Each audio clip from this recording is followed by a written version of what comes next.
Welcome, welcome, welcome, everyone. This is Paul Finck, and this is Mavericks Do It Different podcast. This is where we think different, be different, do different to create a different life for not just ourselves, our family, our community, our society, and the whole world.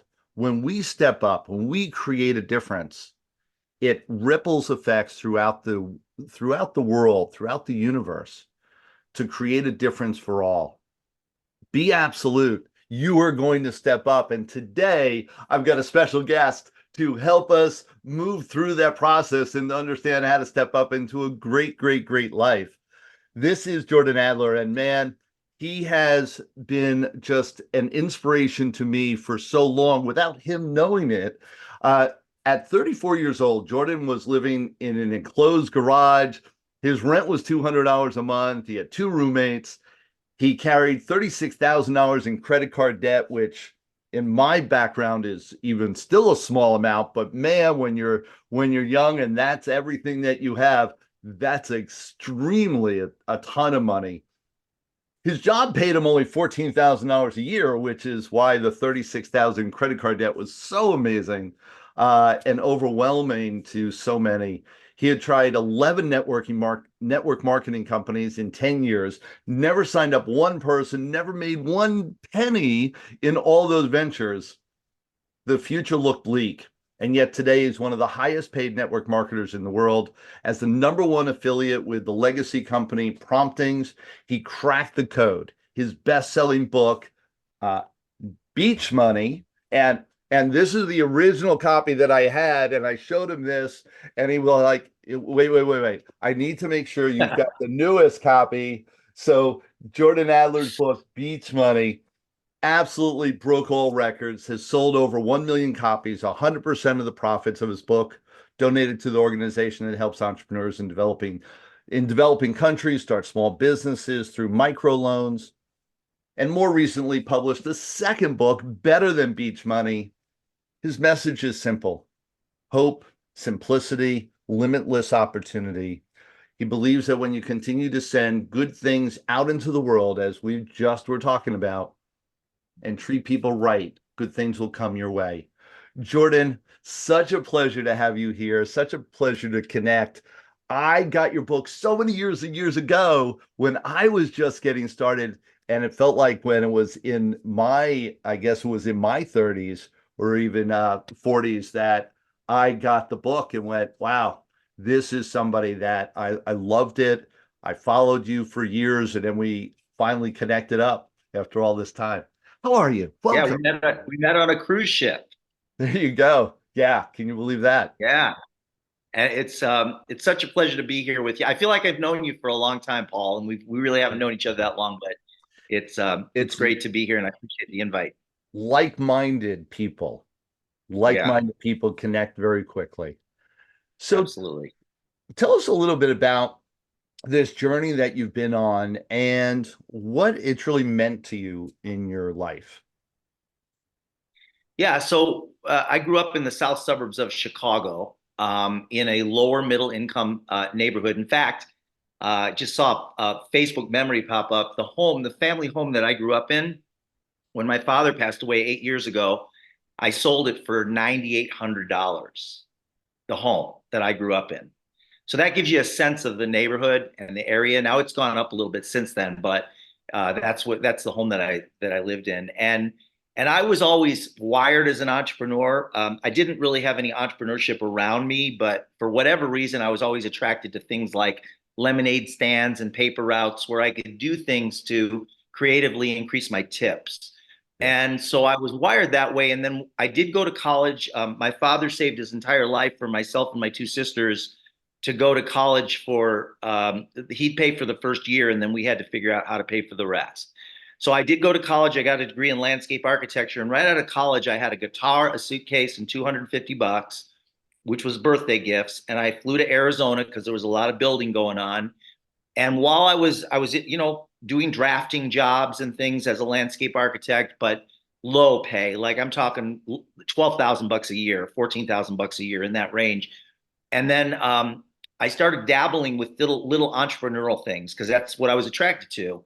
And like I mentioned, like you mentioned in my bio, over a period of 10 years, I got involved in 11 different network marketing companies. I get involved, I'd be in there for 2 or 3 months.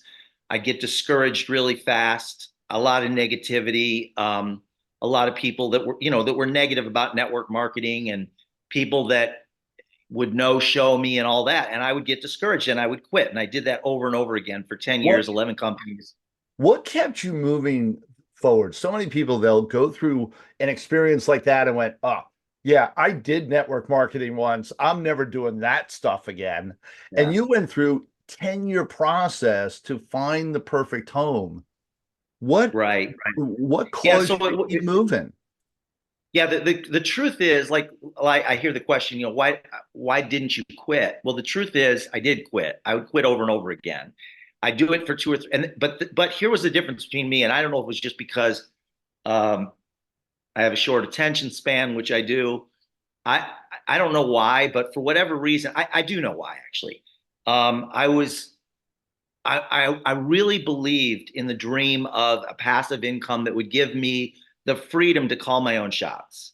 I believed in that dream. And so when something didn't work out, I didn't just throw in the towel. I threw in the towel there, but then months later, I was looking for the next thing that was going to take me there. And the fallacy in what I was doing was that I was attaching my success to that company and my results. So, like, if I had bad results after talking to 2 or 3 or 4 people, I mean, I was young. Like, I didn't really know entrepreneurship.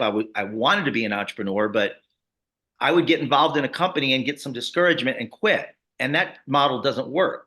The model of getting started and then quitting when things get tough, if you want to be successful, that model doesn't work. And so I did that for until I finally figured it out. It took me a lot of tries. My 12th company, it really wasn't the company. It was just that the timing was right because of my mindset. My mindset shifted. And I remember consciously, a specific moment where I consciously made a decision that I wasn't going to quit on a bad day. And I had two things happen that if these two things happened to 1,000 people, all of them would have quit. But I made a decision that as long as the company was around and as long as there were people making money, I was going to ride through the storm, come out on the other side. So after a year in my 12th endeavor, I was earning $180 per month, approximately under 200 a month. After almost a year, and I had something happen that I had no money, like I was using credit cards. I flew across the country for a meeting in Peabody, Massachusetts, with a guy named Tom Alderink. I even remember his name. And it was a snowstorm. It took me 2.5 hours to get to his home in a rental car in a snowstorm. Without the snowstorm, it'd take 20 minutes. I get there and nobody's there. I literally flew across the country from Arizona and nobody's at his house. The lights are off. And he basically quit the day that I was flying out. He had quit the business and not told me. And so I went and got a Motel 6. I remember standing at a payphone because we didn't have cell phones back then, in a blizzard, like a really cold blizzard. And I wasn't dressed for it. And I decided that day that this was my 12th company. I'm not going to quit again. I decided standing on his doorstep that I just need to get through this. And I ended up making $8 million with that company. And it took me from my $180 a month on my 8th or 9th month. Within 3 years, I was over 30 grand a month and eventually exceeded 80 grand a month. But it was many years after I got started. Most people throw in the towel after a few months or even a few weeks, and because it's easy to get into, so it's easy to get out of. What makes the difference? One of the things that we talk about here is I'm a maverick, and we talk about the doing things differently, that Right. we're wired different, and that creates our success. But what is it that you thought differently, did different to be the person that created the success when people to the right and left of you didn't? What was that? Do you know? I think it was like when people describe me, they say he's the most consistent person I know. That's one of the things that I hear. I'm just, this is just how I am. Like, but it wasn't always that way. I made a decision. At one point, I made a decision that I wasn't going to quit on a bad day. That was the first thing. The second thing is when things got tough, I'd work a little harder. Yes. I would reframe and work a little harder, which is not easy to do. When you're feeling crappy, which the truth is we're human, and part of the human condition is we're going to doubt. Our emotions are going to go up and down. We're going to have many days where we feel like things aren't going to work out, but that's normal. Everybody has those feelings. But Yeah. what's not normal are the people that don't throw in the towel on the days things are going tough. That's not normal. And so what I do is when I wake up not feeling like doing the work, I do the work. But the thing that keeps me on track is keeping my calendar full on the days that I'm working. Like I don't work all day long. I work a few hours a day, and I don't have to work for anymore because I've got a very large team of people that have gotten customers, and those customers use our service every day, and I get paid from that. So it's not like I have to go to work to make money like many people do that are trading time for money. However, there are days where I'm not feeling it. But if I've got stuff on the calendar, I'm going to do the work. Like there may be days that I don't want to. Today wasn't one of those days, Paul. I was excited about this, but there may be days where I'm supposed to be on a podcast and I don't feel like it. But I've already got it on the schedule, so I'm going to do it. And then I'll schedule things. I'll schedule things that, where it's not even doesn't involve somebody else. Like for example, I'll schedule an hour to just follow up with people, or schedule an hour to send some cards out, or whatever, those kinds of things. But I have stuff on my calendar that keeps me accountable to myself. And then I'm very good about about following through on my commitments to myself. With that's another thing people, right? Yeah. So much of what you said. Go ahead. I want to go back over a couple things. One is that you made a decision. You made a commitment to yourself, and you made a decision to keep moving forward. Just some core things that I know create a difference for people. You've got to get to that point where you're like, enough's enough. Here's the line in the sand. I'm going to make a decision that I'm going to follow through with no matter what. And that's where most people who succeed, they get to that line in the sand and they go, this is it. This is the road I'm going to go down. This is the journey I'm going to go down, and nothing's going to stop me. Yeah. So like go ahead. No. Yeah. The second thing the other thing I want to mention is I'm a helicopter pilot today. I got my helicopter pilot's license 8 years ago. And that was one of those things where I had the dream, like I'm sitting in my condo here in Las Vegas. I'm looking out over the strip. I can see the Park MGM, the MGM, New York, Mandalay Bay. I'm looking south, right, on the 37th floor. And I see the tour helicopters all day long going around and around. And one morning I woke up and I'm watching them and I'm like, it would be so cool to be able to take my friends up in a helicopter when they came to town. So I had that dream, and it got me really excited. I'd only been in a helicopter one time in my life. And I went online and I found a helicopter training school here in town. I went down there. I said, how much is a discovery flight, which is just like an introduction flight, $250. I gave him that. I went on it. And I said, this is something that I want to do. But what I didn't get, Paul, was that at the age of 57 years old, which is when I went in there, I had no idea how hard it was going to be. Like I did not have a clue. It was the hardest thing I learned to do in my life. And for many, are you still with? Yeah. For many months, 6 months, 8 months, right in that range, every single day I went flying with these guys, I questioned and doubted whether I would ever be able to do it myself. Like really? Every time, because it was so hard. It's hard. There's a lot.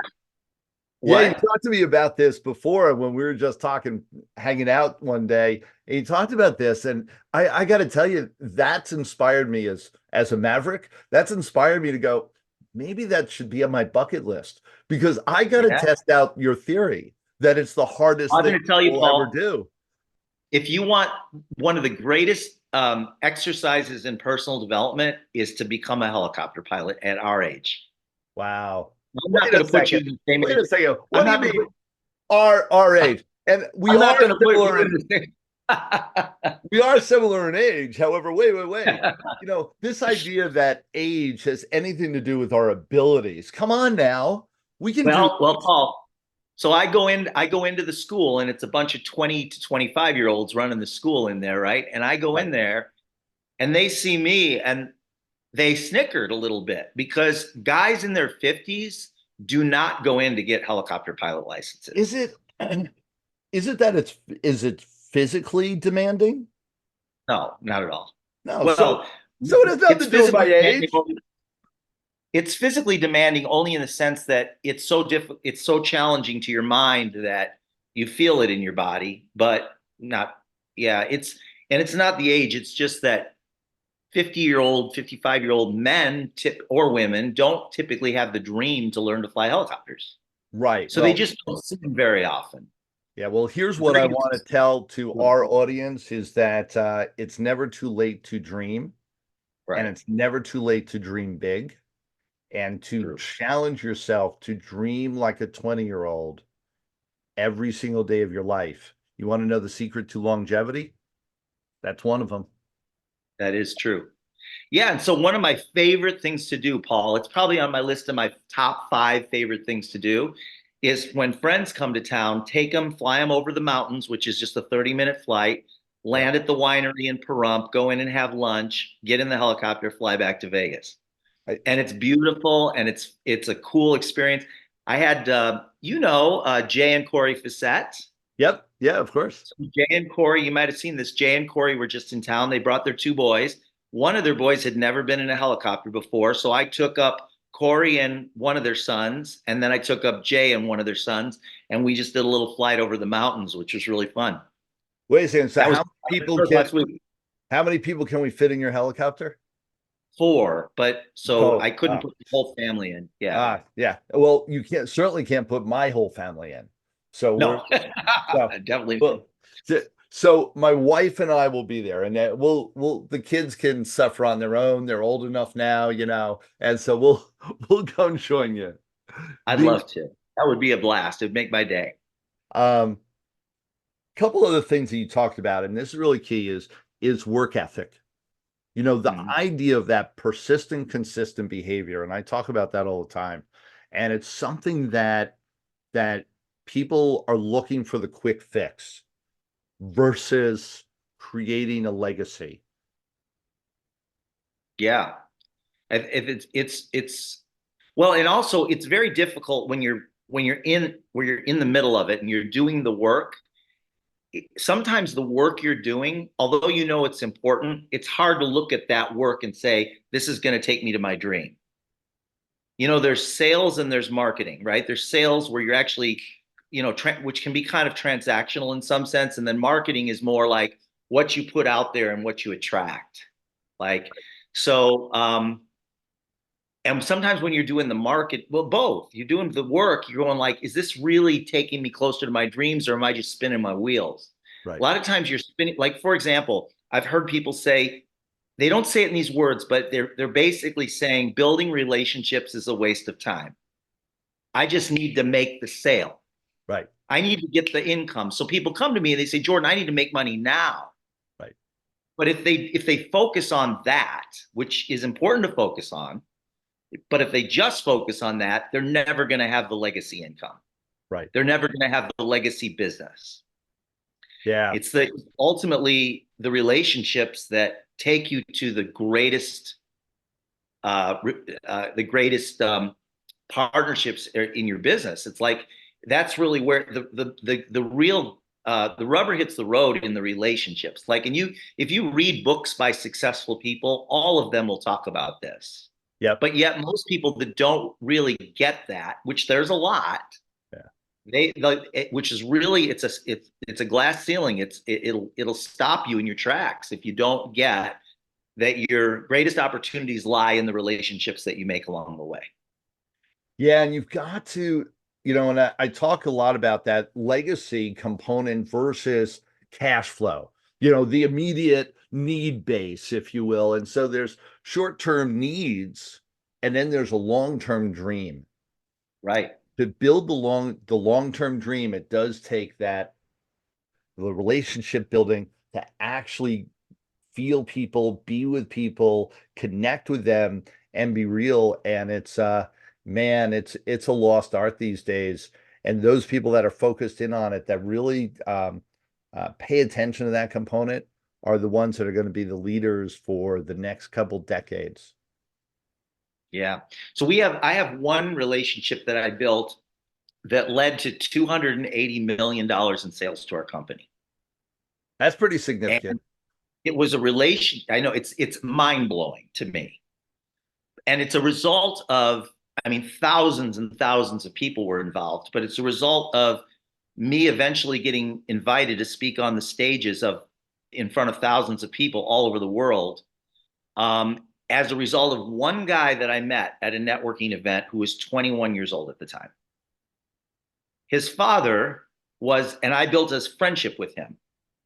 And his father was the CEO of BNI, Business Network International, which I'm sure you're aware of. Absolutely. So I got to know Nate. I got to know his new wife.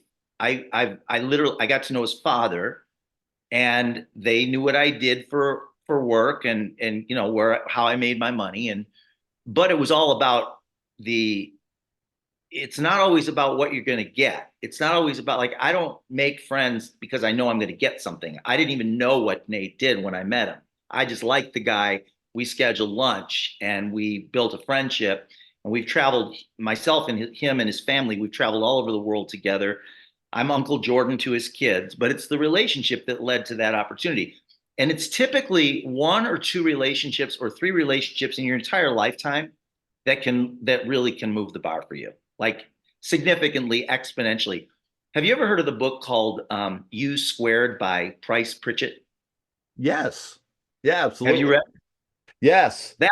That's Wow, a that's a life-changing book, and it really is what we're talking about right now. It really drives that point home, and that, you know, it's not, most people think in a very linear fashion, like step one, step two, step three, step four, and there's a uh, rationale behind that logic. But at the same time, and I'm sure you've noticed this, Paul, in your business, it's typically the thing, if you look in your life and you look at the things that were most significant in your life.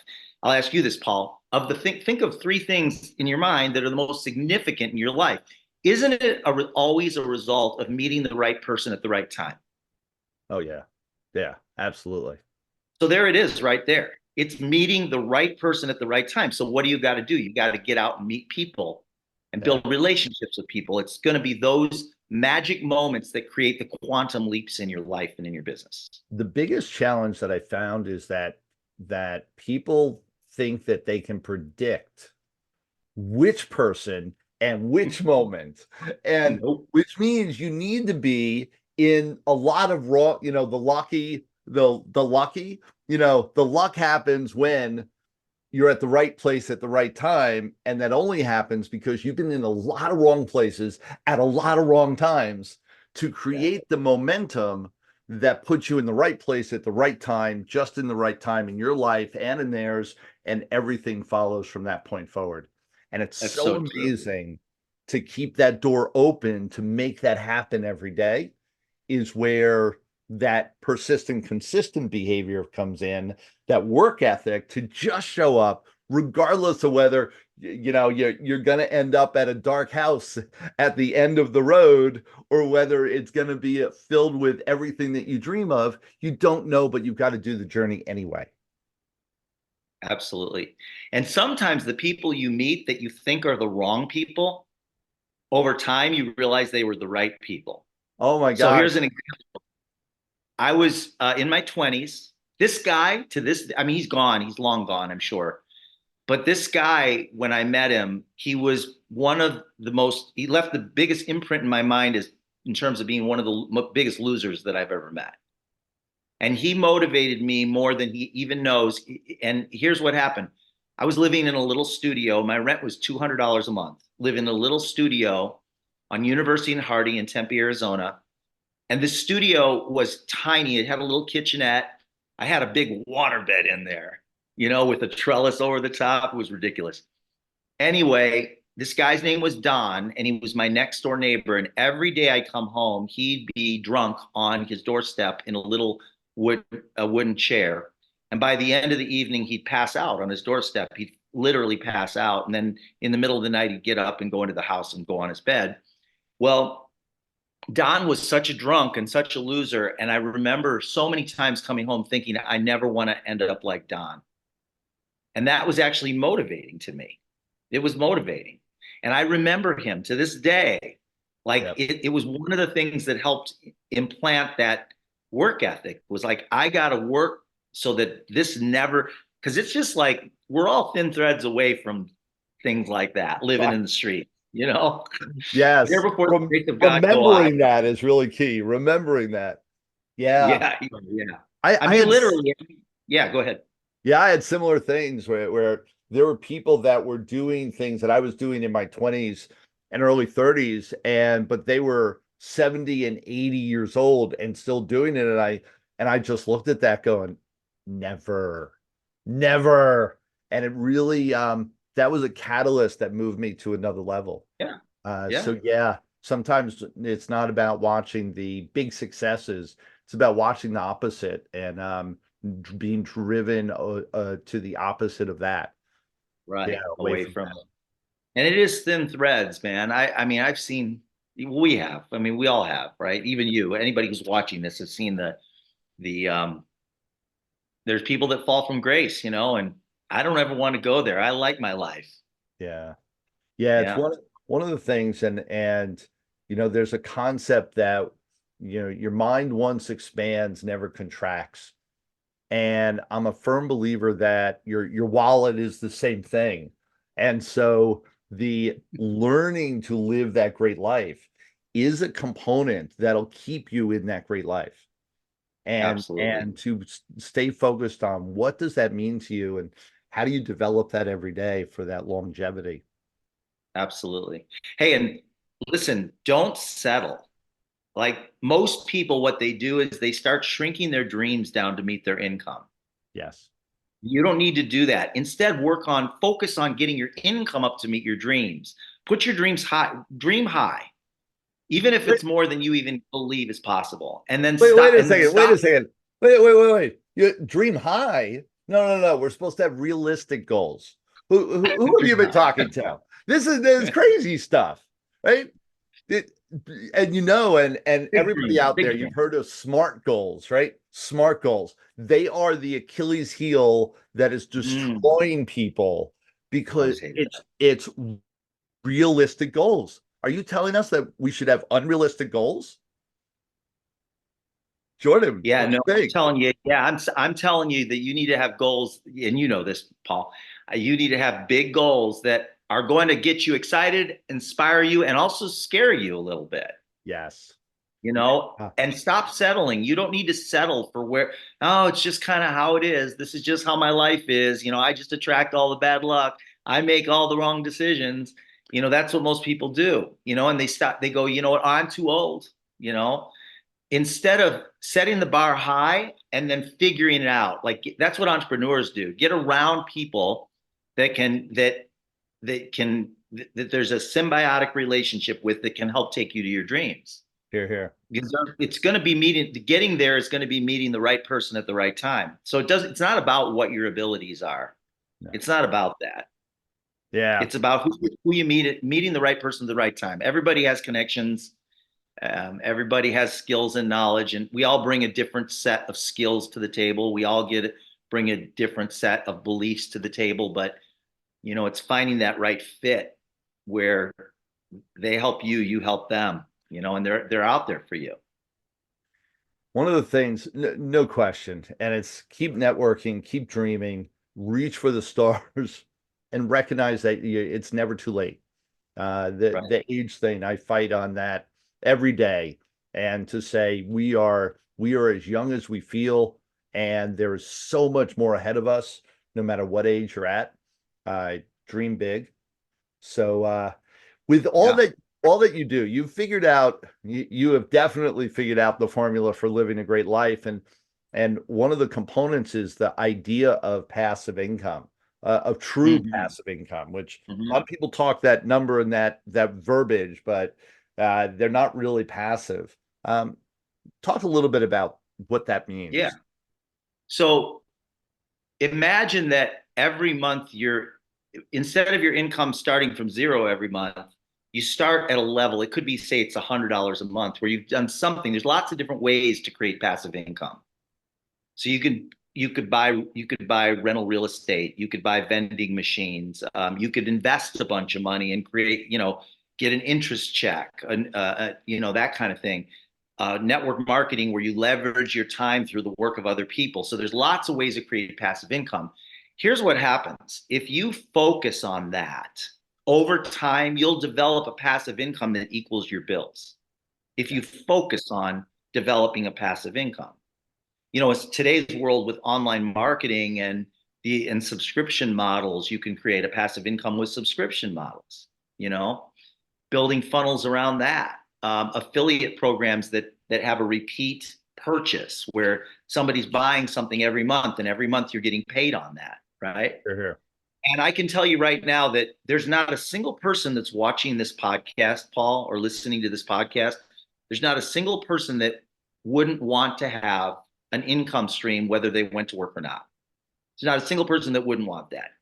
The Here, only here. reason most people don't do it is A, they don't believe it's possible, or B, they don't believe it's possible for them. That's Yeah. it. So what happens is most people go, you know what? The way to make money is to work a job. Well, the problem with that, and there's not, it pays your bills, maybe, maybe not, but you've been putting some of your bills on your credit cards like I did. You're trading time for money. So if you don't go to work, you don't get paid.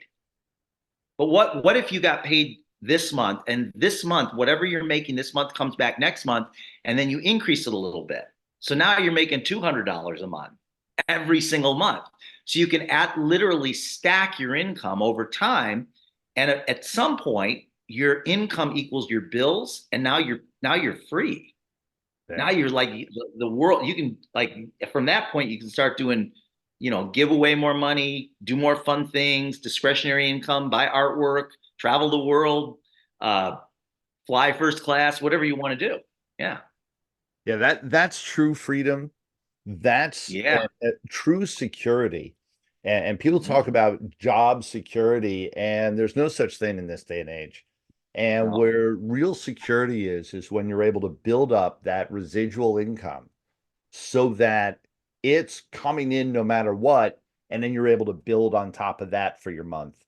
And that's where Yeah. you get real freedom, where you can predict where you're going to be in a month, 6 months, a year, 5 years, 10 years. You can predict it because you Yeah. know it's already coming in.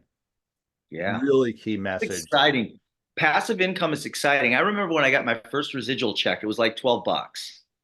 But it was a residual check, Right. meaning I didn't have to go to work to get it. It was because one of my customers was using our service.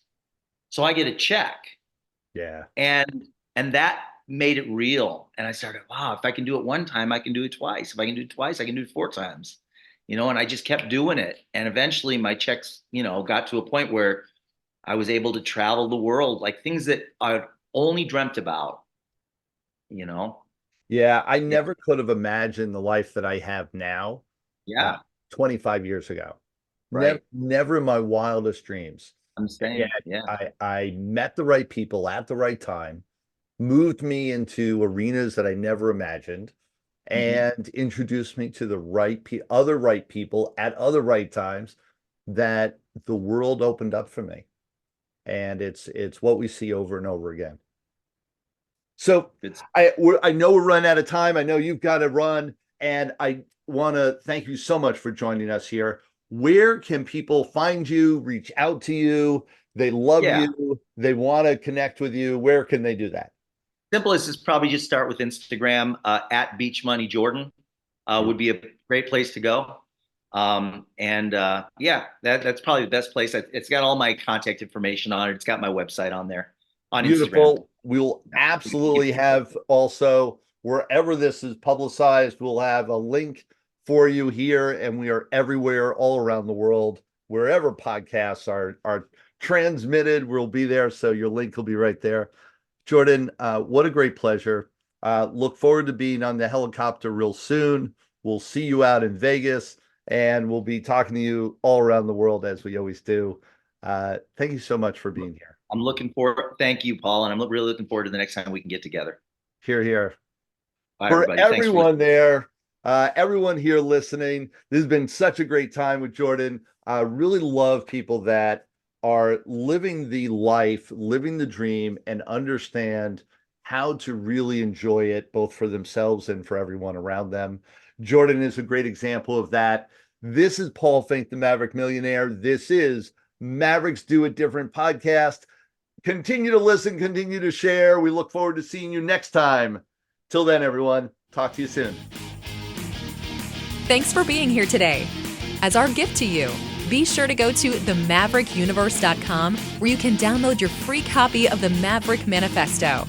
Until next time, dare to be different. Dare to be a Maverick.